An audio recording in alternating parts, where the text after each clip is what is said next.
Hi, guys. Thanks for joining us on the Activate and Illuminate podcast with Mel. I'm your host, Mel. Together, we're going to be diving into some stories of ordinary people doing a little bit of extraordinary things. People who've maybe pushed their bodies, their mindsets, or maybe society's paradigms. So you're going to find yourself maybe wanting to laugh, cry, or even be inspired. We would invite you to share, like, and subscribe, to sign up for our newsletter as well on activateandilluminate.com. Now, just keep in mind that this information that you are going to hear is informational and educational for entertainment purposes only. This does not constitute professional advice of any kind. The views expressed are those of myself and guests only. Listeners are encouraged to seek professional and legal advice regarding their own situations. So, thank you for joining us. We appreciate your time, and thanks again for being here. Well, hi, everyone, and thanks so much for being here. I'm joined today by Kirk Caouette, and it is honestly my honor. You're going to hear a little bit of Kirk's background, but we're going to be talking in depth about some subjects deep to our heart: homelessness situation in Canada, particularly BC. And just to give you a little bit of a background, we come from the same small town. And I haven't seen Kirk for probably 35 years, but it is my absolute honor to have you on, Kirk. So just to give people a little bit of a background of what you do, you're a producer, you're an actor, you're a stuntman, you're a musician, and you're essentially in that industry. And you've also, one of your great projects that I loved seeing, that I felt so proud of you for, was your movie called Hit Strum. And why don't we touch on that a little bit and just kind of how you played a homeless man in that movie. And we're talking today about homelessness in BC. And tell us a little bit about how you feel right now about the situation where we're in, and then maybe how some of your background applies to some of these feelings that you're having about it. Thanks, Mel. Yeah, in Hit Strum, I played a homeless street musician, and that was when the downtown east side was the center, really, of the country for homelessness and drug abuse. Now it's everywhere, right? It was one block, and it was a fascinating character study. The character that I played was he was homeless on purpose, but he wasn't an addict. It was a psychological problem that he'd had as a child that put him there. Issues with belief and identity. And I'm sure that there are many people down on the east side that have that. I'm sure there are many people in BC that are suffering across Canada, but that's not what we're seeing anymore. This is not the same story. And in fact, I don't want to call it homelessness anymore. I don't think that is an accurate portrayal. I don't think that's a fair handle to put on somebody who is homeless. I don't think this is what we're dealing with. We do not have a situation of a cost of living crisis that's driving people onto the streets to live in tents. Sure, there are some, but this is not that. This is a crisis of a lack of education. And I don't mean in school, I mean education of the public to the dangers of unraveling a drug into society and making them a way of life, making them an acceptable thing that you can do. You can choose to live outside. The government will inject you with drugs, give you drugs, send you back outside. That becomes a choice in life. If you don't have that choice, if you have the choice, like I'm living in Vietnam, you go outside, there are no drug people here, but yet there is tremendous poverty. There are no people living on the streets unless they don't have any money. We have all the money, all the support, all the infrastructure. We're such a rich country. We're not living on the streets because of a housing crisis. This is utter nonsense. We are living because we've accepted this. We've accepted this as a way of life. This is a lifestyle choice now. And the government will give you money. You can tweak the system however you want. They will care for you. They will take care of you. And it gets worse every year. What we're doing is not working, but we keep doing it again and again and again. And people are getting more and more upset and more angry. And now you just have this political thing on both sides of people screaming at each other. It has nothing to do with politics. This is a lack of drug enforcement. We don't understand in other countries that you're going to sell a drug on the street that will kill people, you're going to go to prison for 20 years.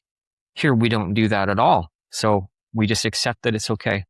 And you can continue on living the way you live, continue dividing society, and continuing the downward spiral of society. Do you think there's any part about this crisis that, because there has to be a solution, and I look at this and think there's a part of it that perhaps is purposely leading us down this route. What's your thoughts on that? It's a very good question. I do wonder why nobody reads Carney's book that he wrote. Canadians somehow trust our government more than any other country does. If you tell them that there is such thing as a new world order, this World Economic Forum, you tell them these things, and the people who voted for him, their eyes glaze over and they tell you you're a conspiracy theorist or something. And it is the strangest thing. The strangest thing. I am normally a liberal voter. I want to know what the candidate has done with his life. He's a banker. He's a banker who has written a book about making the world all sort of one place and interconnecting different races and not having races. He's written this giant plan for humanity, and you tell that to a Canadian that voted for him, and they think you're a Trump supporter or something.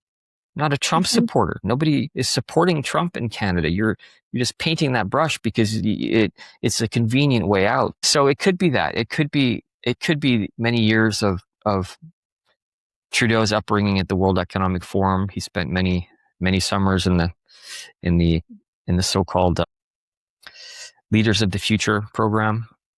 His father took him there, obviously, leader of the Canadian government for many years, and he raised a son that became the prime minister. And now we have someone who also architected the financial structure of Canada.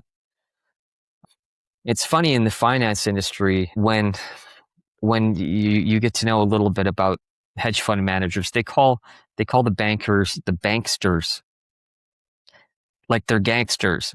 There are no ethical people who work in high-level banking. They do not care about people. It's to rise to the very top of those institutions. You have to have a certain amount of psychopathy. You have to have a certain amount of godlike tendency, this megalomania. But yet in Canada, we don't question that our leader might have maybe an asset management company that he moved into the United States before he ran and before he became the prime minister. We don't want to look at that. We want to trust everything he says. Maybe he's the one in 10,000 people that doesn't have his own agenda. Maybe he's just that one incredible human being that we are unbelievably lucky that he has come into Canada and he's going to save the day. Or maybe he's just a human being who's a banker and a very charismatic person who has an agenda that isn't in line with what Canada was. It's in line with what he wants the world to be. I think that's a good place to start looking. The second place to start looking is the Chinese money laundering scenario that fueled the real estate market in Vancouver. Not everybody seems to know about this. There was a book written on it. You could probably research the book. I can't remember what it's called right now. I think it was a CBC journalist that wrote it not long ago. And what China was doing, they stopped the offshoring of money. You couldn't take your billions and just move to Canada, right? It's communist. They'd hold your money. And so they would give their money to essentially a Chinese cartel. They'd give it to a company. And that company would take their house and their car and their money, and you could go to Canada and get a PR. You could get in. Your money would be sitting over there as a proxy in the drug trade. In the drug trade, the Chinese would be sending in barrels of the chemicals created to create methamphetamines and to create fentanyl, and then that would be sold on the streets to downtown East Side, to that core, and millions and millions of dollars would come in. That money would then go to 40 or 50 people or more probably that were in the Richmond casino scene.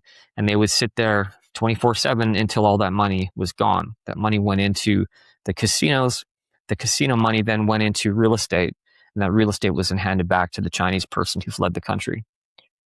And then with that piece of real estate, they were able to get Canadian citizenship. And this went on very, very much in the open, so much that there's a book written on it. A book written by somebody who studied it and went deep into it. And once again, where has that information gone? Why is it not talked about in the press? Why did we just gloss over that fact? So those two things in combination, or maybe one of them more than the other, these are the upper power structures of corruption in Canada. This is our form of corruption. We have Chinese influence. We have Chinese manipulation of our economy and our elections and our politicians. And then we also have a foreigner that's essentially now the greatest prime minister that ever lived by, anyone on the left-hand side. And I'm a liberal, so I want to vote for him. I don't like Polyev. He's too abrupt and he's rude. I don't like him.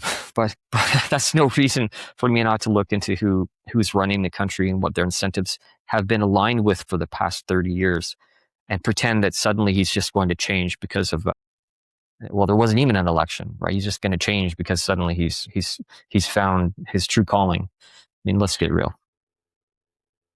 So as far as the drug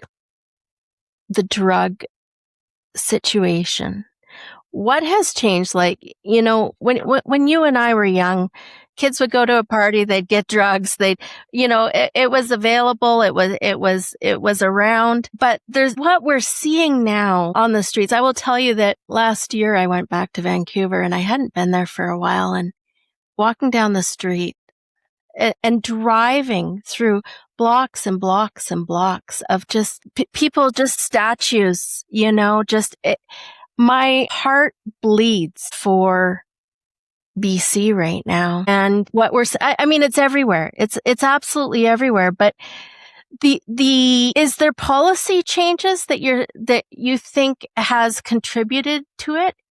Absolutely. Tell us about that. Certainly of course, the virtue signaling tolerant crowd that are getting power from victimization and virtue signaling as a form of a power grab. I mean, we see that everywhere now, and in all sorts of the marginalized, supposedly marginalized people, and we feel good about giving things and giving to the marginalized, and that's an overriding presence in our society. And we want to feel better than the Americans. We want to think we're better than people. We want to think we're more justified in what we do. We're incredible human beings. We're Canadians, and we play right into that. And then as a result, we pass ludicrous laws. We had a pilot study for the last 3 years that said you can't arrest anybody for possession of fentanyl, crack, methamphetamine, anything that kills them, if this is small amounts. Well, what is small amounts? Now, if I'm a drug dealer, obviously this is a game. I just carry a small amount. And I just go back to my car and I get another one. I go back to the stash house where the Chinese are selling it. I get a small amount. So you can't arrest a drug dealer selling it on the street. You can't arrest an addict who's about to kill themselves with an overdose. You can't even touch them because it's their human right. It's no different than coming up to a person who is committing no crime on the street and questioning them or arresting them. They have just the same amount of human rights as me on my phone talking to my mom, as them jabbing something into their vein in front of kids that are walking by on the sidewalk. That was exactly what I saw this afternoon downtown. We're doubling down on these things. And I'm hearing the most ludicrous arguments. Like, we don't want to tie up the courts. Or we don't want to tie up the police. We don't have enough manpower funding. We don't have enough. They can certainly fund the parking meter ticket, people. You can get a parking ticket. Someone on the same street, my friend and I went for lunch yesterday. He had to run outside. He was going to get a ticket on the same street as there's 20 or 25 people shooting up.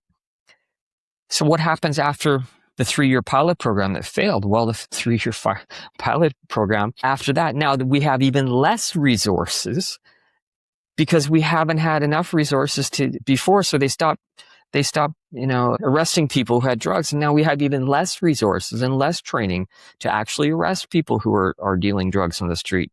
And now here we go again. We've just shot ourselves in the foot again. It's like we're almost on purpose. We're creating this situation. And so it's all of these strange failing culture wars, these agendas of I'm so much better than you, and if you're Donald Trump, I'm such a good person. Watch me fuel this epidemic dumpster fire, and watch me kill. My policies will kill 10,000 people before I'll admit I'm wrong, and I'm right because I'm virtuous. And that's what I see the city. That's what I see the country being. We are creating an environment that is fully acceptable for people to die on our streets, for people to die at our feet as we walk to work. We've accepted an environment that is totally fine as long as you don't discriminate against them. I mean, this is utter madness. This does not exist in other countries. I live in Asia. I don't buy weed in Asia. I don't think there's anything wrong with weed. I don't buy it because I'll go to prison.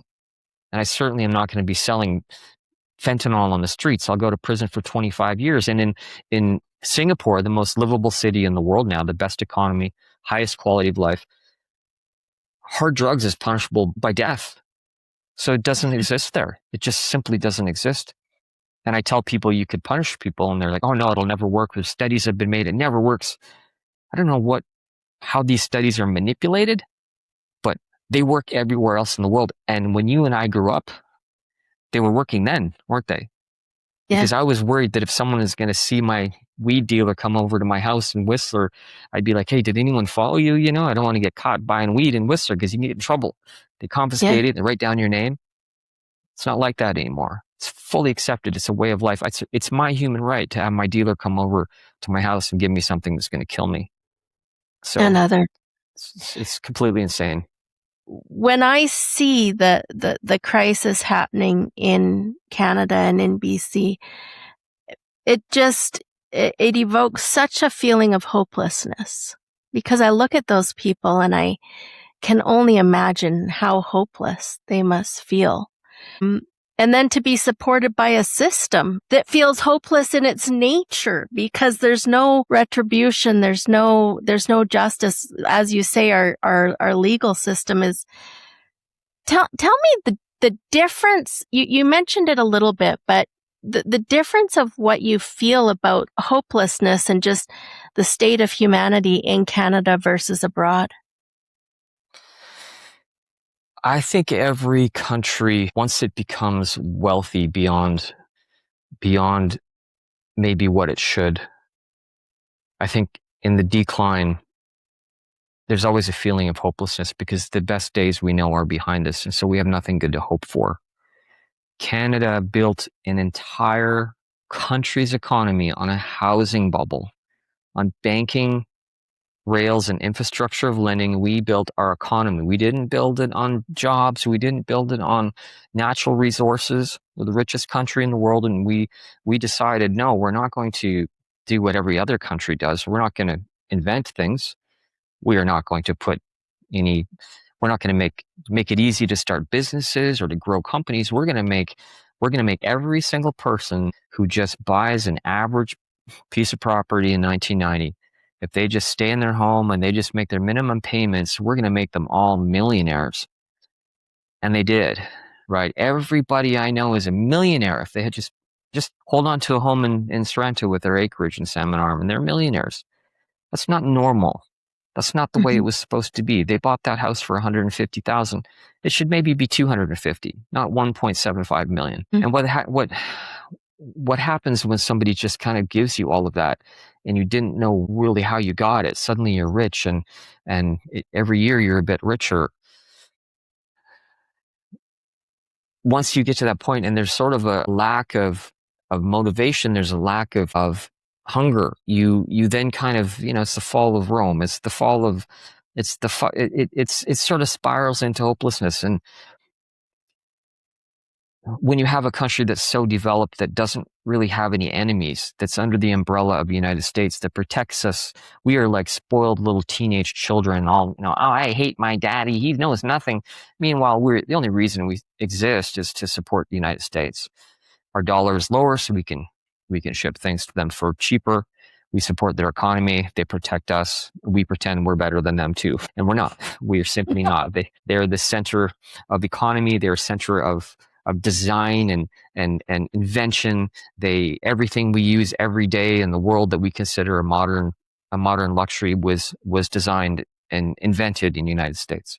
And we pretend that that's not true. We pretend that we're better than them because we don't use our oil reserves. We're going to build an economy on banking and housing alone, right?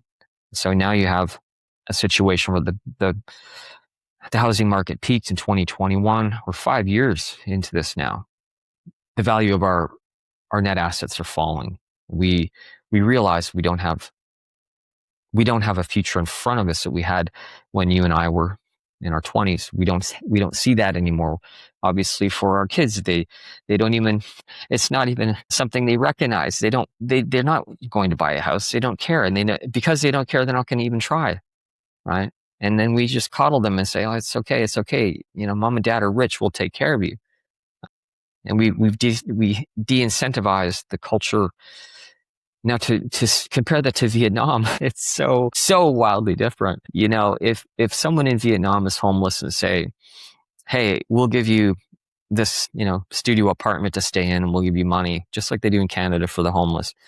Now, if a Vietnamese person was given a home, they would probably start a family. They would probably get married and have a couple kids in that studio apartment, because they still believe the best days are ahead of them. And it is.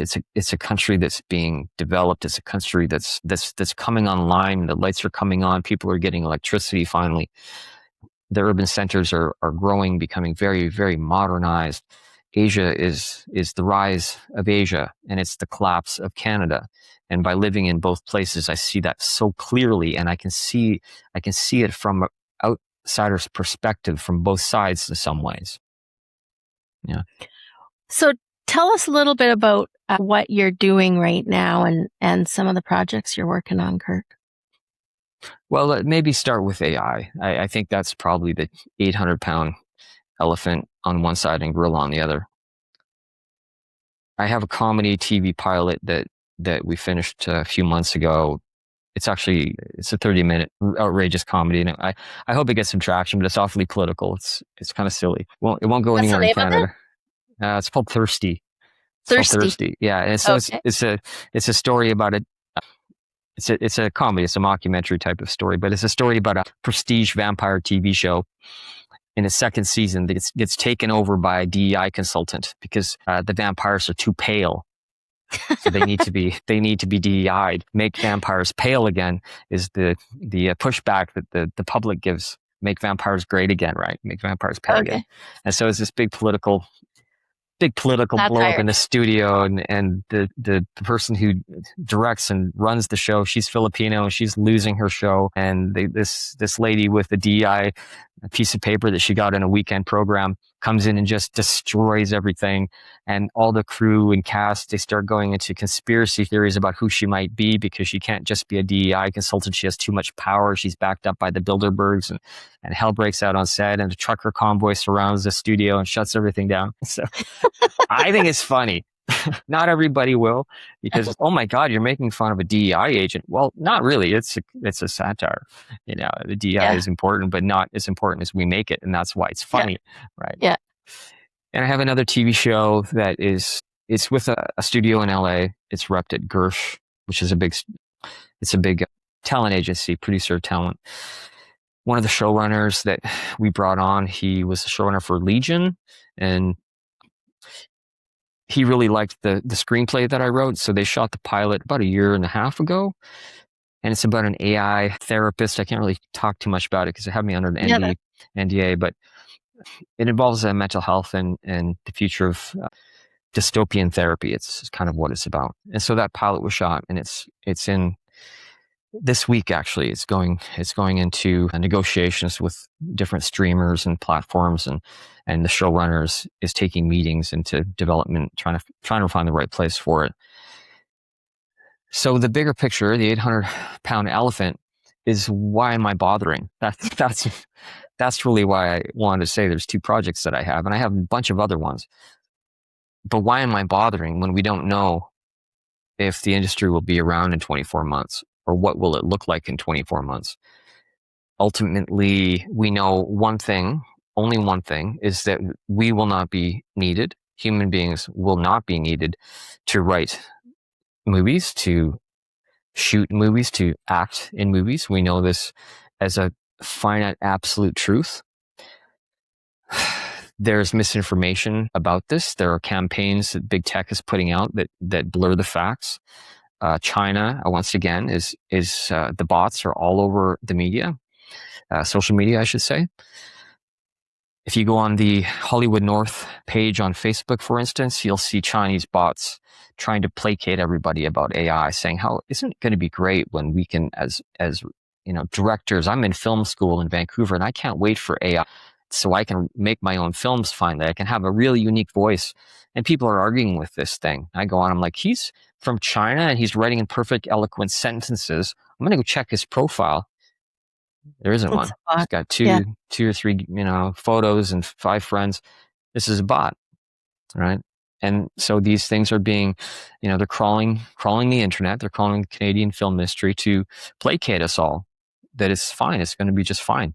This is probably from Alibaba, from DeepSea, these major AI companies that are pushing into really to wipe out film entertainment. And in 24 months, they're going to be so good, we won't know if it's real or not. So we know that for sure is happening. So what are we going to do about it? That's the question. What are we going to do about it? Well, when big tech is the biggest industry by far, bigger than pharma. Everyone knows the corruption inside pharma, but imagine when you have, something like, Elon Musk, who I don't think is a villain, but I think he's a very unique character in a James Bond film. Let's just say that. Maybe he's a supervillain. Yeah. But I think he's a very smart guy. What happens when he lobbies the government? He's a trillionaire next week. On Friday, he'll be a trillionaire. What happens when he lobbies the government?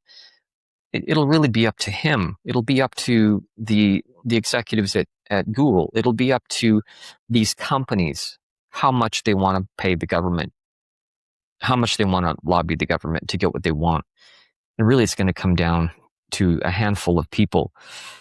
Will we have metadata tags on anything that's made by an AI? Right? Will synthetic visuals be tagged as synthetic? Will stories be tagged as prompted stories, not actual human hands that wrote them? Will we have to disclose that to the people? That's the question. And what happens if we do disclose it? Will we eventually just not care? If you're releasing, let's say, 100,000 TV shows a day, maybe a million a month of movies, maybe 3 million a month in movies. Maybe it's just we want to have that viral movie that breaks through, and that's going to be what we watch. I saw this incredible short film today about surfers that lived in the ocean because zombies took over the land, and the zombies can't swim, and the salt water dumbs them down. So these surfers are the savers of humanity, and it's like an apocalyptic epic TV show that doesn't exist, but it did with somebody's prompting, and it was wild. And I wanted to see the show. I really wanted to see it. So will people really care, even if the data is tagged with synthetic? What if there's 1 million movies that come out every month, and the best ones that go viral, just like the Facebook thing that I posted in Kelowna that just went viral? Why did it go viral? Well, the algorithm picked it up. Is why. What if there's metrics and data in every time you post a movie, and suddenly the AI can read the emotional response that it might have, and it's a predictive model, and then that goes to the front of the line and pushes this content up, and we get someone wrapped up in these incredibly artistic things that are coming out of sort of people's minds that are prompting AI to create something even better than a human can think of. Maybe that's what we're going to be wanting to watch. So we can pass laws and say, yeah, we can tag this as metadata. but we're still going to get crushed as an industry. The artists will still get crushed if these technology companies choose to do so. And it will simply be a question of, what will they do? What will they want to? I know what the Chinese will do. There is no question what the Chinese will do. They will destroy the film industry. That's a propaganda machine for them. The propaganda machine that they can have complete control over is the one they want. They can simply just whip up a movie with some Chinese metaphorical, incredible thing that they do and pump that. They can dial in their propaganda through every transmedia system that this is what they want. Of course, this is what they want. What does Google want? Right? What does Google want? We need to get them in line with saving artists. We need to get them in line with saving our jobs.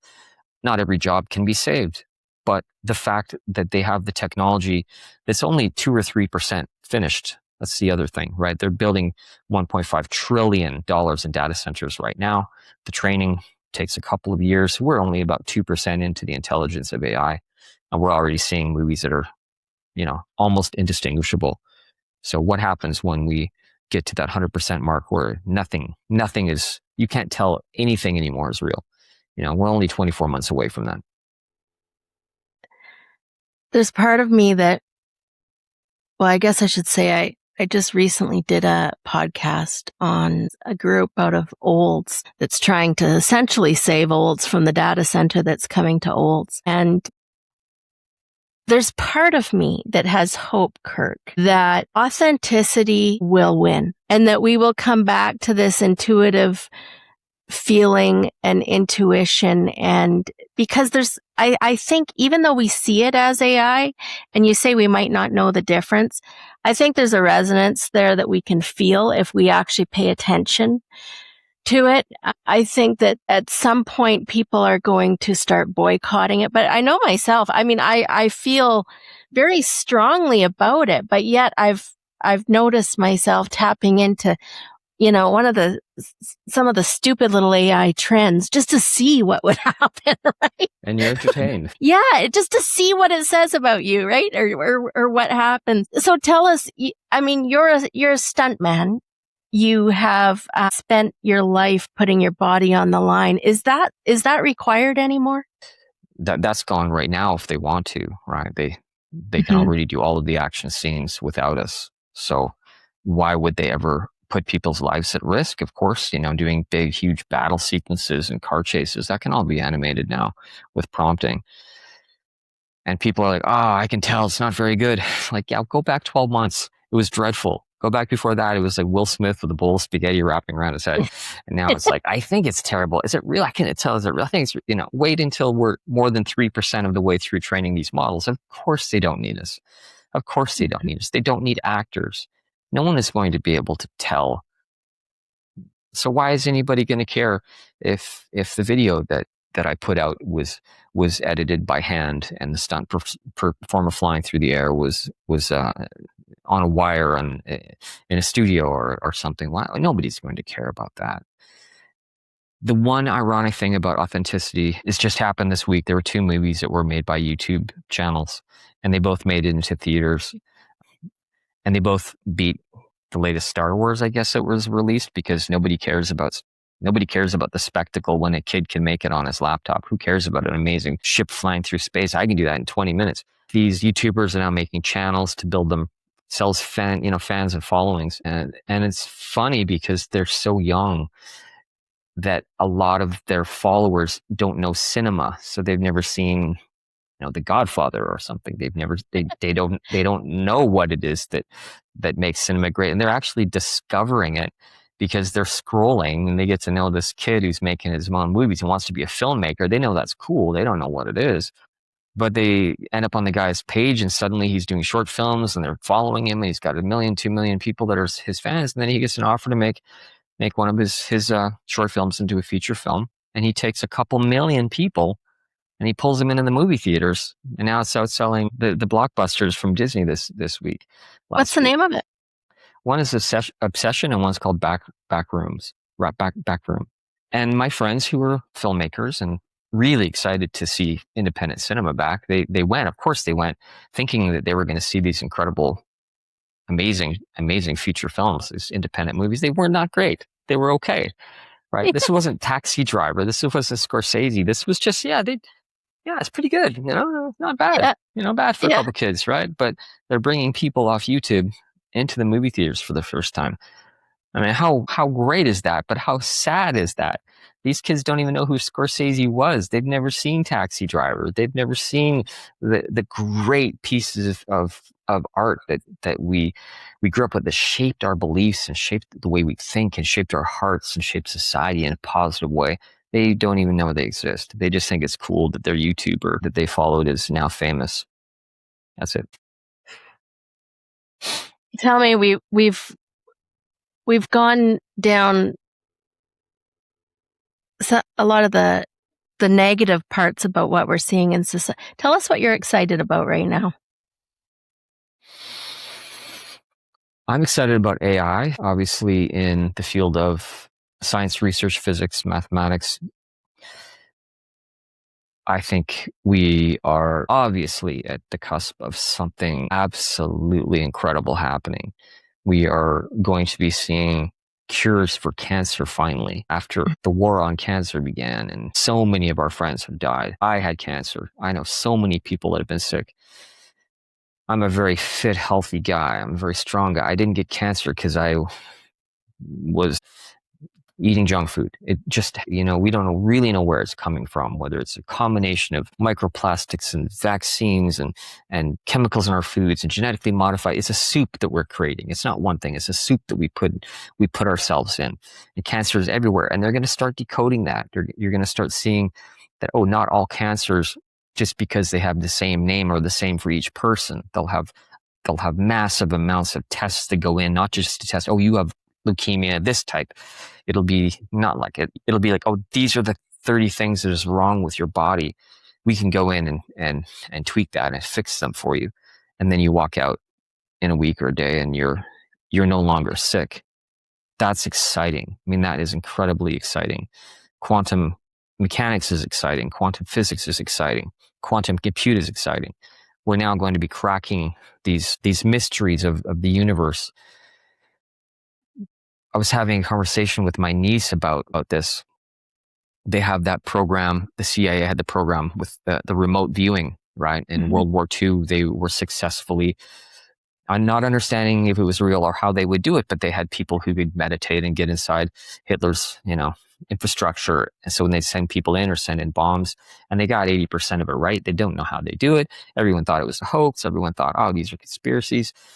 And then of course, now we learned that people can actually do this. So what is that? Now we know that it's a quantum field. Now we know that these qubits, these computers that are able to see things that are like a calculation that would be 1 billion years to do on a computer, you can actually get there without doing the calculation, because you can actually see the answer.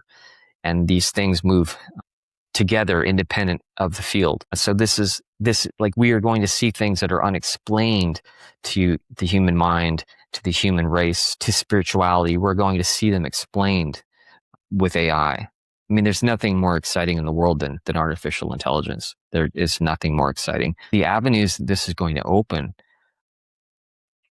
anyone who's anti-AI for that regard is wrong.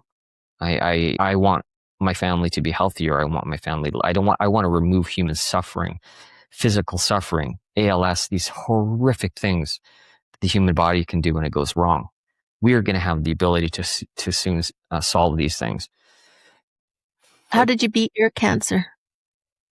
I had a very, very, very rare bone marrow malignancy.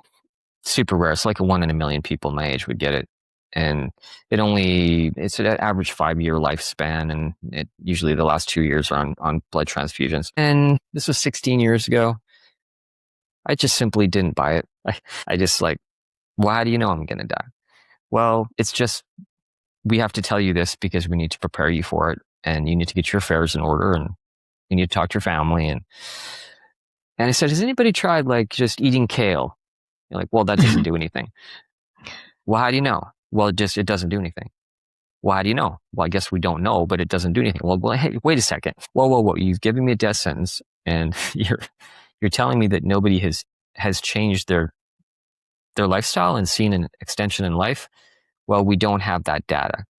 Well, why not? Because there's no way to test for it. I'm like, well, nonsense. You can totally test it. No way. There's no way. But we have to have a double-blind, placebo-controlled trial where somebody thinks they're eating kale and is not, and versus somebody who is eating kale and knows they are. And then you have to screen them for 10 years of eating kale and convince the one person who is eating kale that they're not eating kale. Like, our system is a mess. That's a joke. Of course, that makes no sense. So I looked into what some of the symptoms were of the disease. One was inflammation. It's like they consider it a result of the disease. And I said, well, what if it's a driver of the disease? Well, it's not. Oh, no, let me think. Let me take a fully anti-inflammatory diet and let's, catch my blood tests every month and see if it changes. Let's do copious amounts of vitamin D and K2. And I mean like insane doses. Oh, it's not safe. It's like, I'm fucking dying. What do you mean it's not safe? I have the right to take vitamin D, right? They're like, well, we're not going to supervise you if you're doing this. Okay, well, I don't need you to. I'm just going to continue taking blood tests and see what happens. And I got a health coach that backed me up on it, and brilliant man. He saved a lot of people's lives. And I was very sick at the time. I hadn't realized how sick I was. I had all the symptoms. I had terribly itchy lower legs, and I'd lost so much weight. And I also did something really stupid. I was having seizures, and so I checked into a surf camp in Indonesia because my doctor said, okay, you have to seizure proof your house. We have to make sure that there's a governor put on your shower so you don't burn yourself. We have to make sure that there are no tables that you can trip on. And I'm like, sorry, what? And you can't leave the house without a chaperone, a family member, or a friend. I'm like, what? I can't. I'm a stunt man. I'm, quite frankly, one of the best in the world at what I did. Like, you can't tell me that I'm going to not leave my house. Are you out of your fucking mind? Right? And I'm not allowed to take a bath by myself. Okay, so I grabbed all my supplements and I checked into a surf camp in Indonesia, and I'm just going to stay here. I'm going to live here. And I surfed for about 100 days in a row, put on weight. My blood counts got better. My inflammatory markers got better. I tested different substances and different herbs, and I found things that turned out later to be inhibitors of the genome mutation that I have, right? Things that I discovered by myself just by keeping a close watch on blood counts. And I got home and I lived out of a blender for 5 years. I got quite used to drinking smoothies for food because my energy was so terrible and I felt awful unless I just lived with power packing my mega nutritious meals. So all 3 of my meals a day were out of a blender, and you couldn't get more nutrition into like this much liquid. And every time I did it, I felt good. And I just continued on with my life, and I went back to work as a stuntman, and people thought I was cured, and I wasn't. I just found a way to prevent the disease from progressing, and then it just became less and less. And I came off the herbs, and I was able to come off the smoothies and enjoy my life more and eat French fries and stuff. I still have to be careful, and I still have the genome mutation. Certain things that I discovered are now going into being tested in the drug world, right? They're doing trials on STAT3 inhibitors and these things that come naturally in certain herbs like Ayurvedic medicine and Chinese herbs and curcumin, really high doses of curcumin in the blood.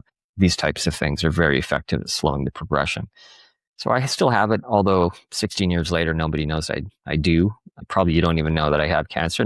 My friends don't know. I train Muay Thai with all the young guys. I'm extraordinarily fast and fit for 30 even, and nobody would know. So I go see my doctor once every 5 years or something. I saw her about 3 years ago, and she's the head of oncology and rare blood cancers in Vancouver, and she scratches her head and says, whatever you're doing, keep doing it. Of course, I can't tell you not to do it. You're the only patient I have that's still alive. I'm like, okay, well. Do you think what you said at the beginning where you said you didn't believe them? Well, there's 2 things. Okay. So this is what was different for me. There was no treatment available. Mm-hmm. Right. They didn't have a chemotherapy for me. They just gave me the death sentence. Right. We are blind. We're obligated to tell you that within 3 years, the probability is like 98% that you're going to be in blood transfusion. You're going to be, then over the next 2 years, you'll be transfusion dependent. And then ultimately your white blood cell count will override your reds, your bone marrow will completely shut down. And it's a 90% chance in 5 years you will be dead. We have to tell you that. Had they said, or we'll give you this chemo and it'll be a 20% chance you'll survive, of course I would have taken the chemo.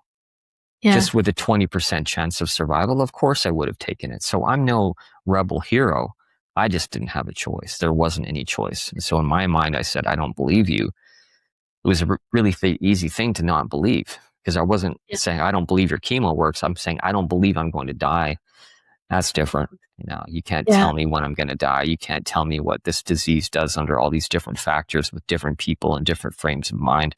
You don't know what I've put myself through. You don't know what my body is like. You don't know who I am. So I said, I don't believe it. And yeah, really it was 3 years later, people saw me and they couldn't believe how strong, and I gained I was 144 pounds for like really rake skinny. And I was 168 3 years later, and I just could do like 50, 60 pull-ups on a chin-up bar. I can't do that anymore, but I was doing like 50, and people were like, "That's not even human, let alone sick."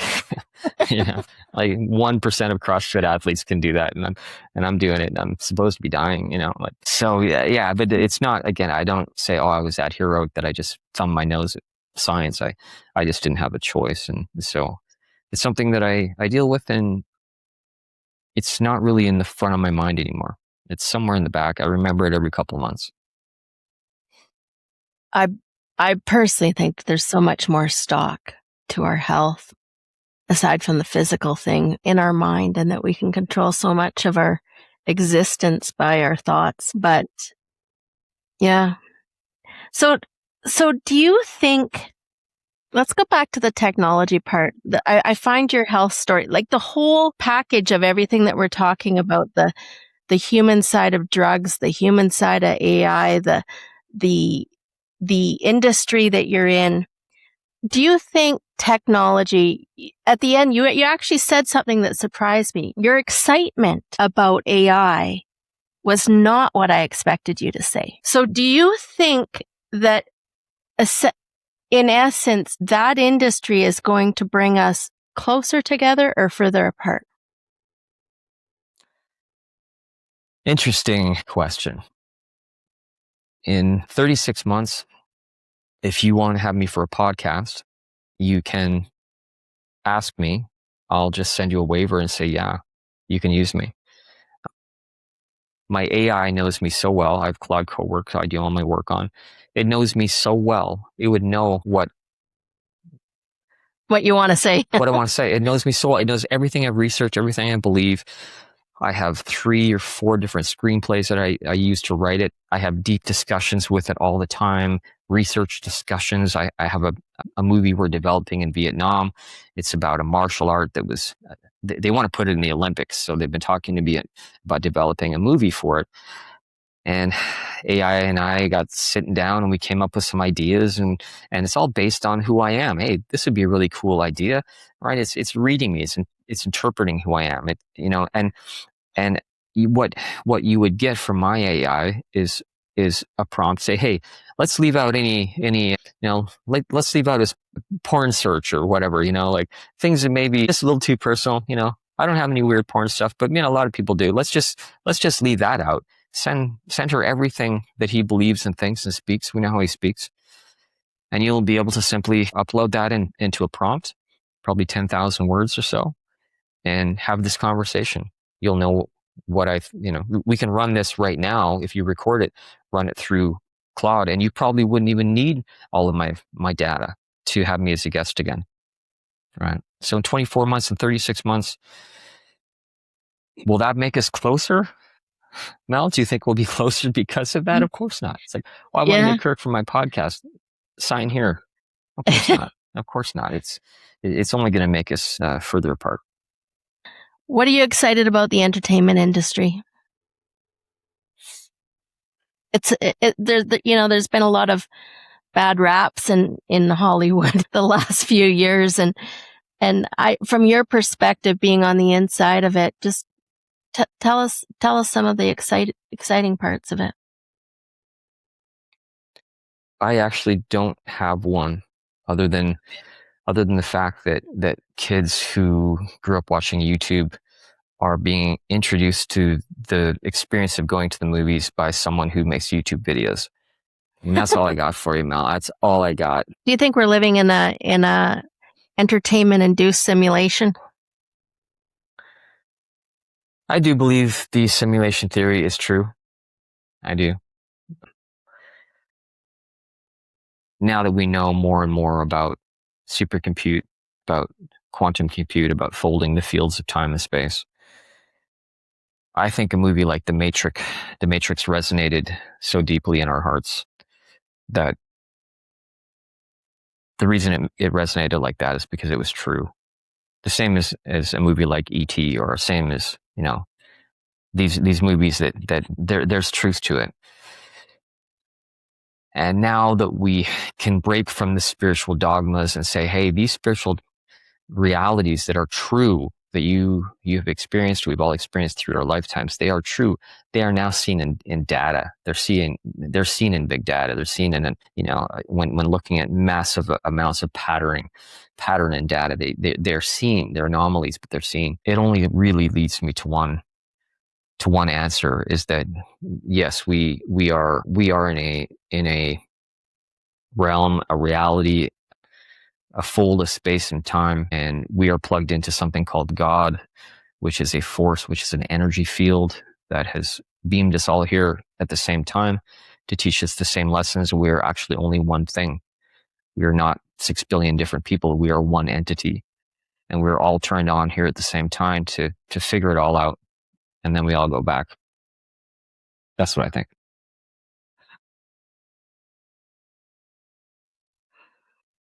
Yeah, that made me actually really emotional listening to you say that. Well, Kirk, this has been an absolute honor to talk to you. Thanks, Mel.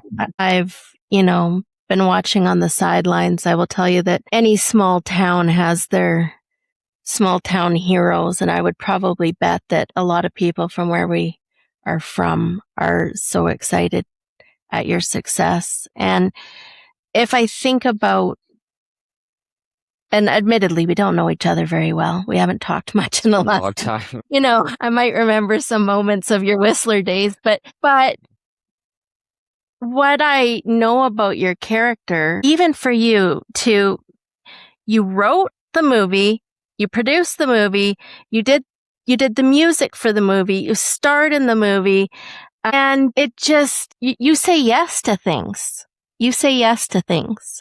And Absolutely. I can tell that you are somebody that says yes and then figures out how. And everything that you've said about your healing journey with your mindset, that then your body reacted, everything that you have chatted about, I have very much appreciated your opinion and your perspective. So I want to thank you for your time. Thanks, Mel. I appreciate that. And yeah, let's stay in touch. Yeah. All right. Well, we'll leave that here. Just Okay. one moment.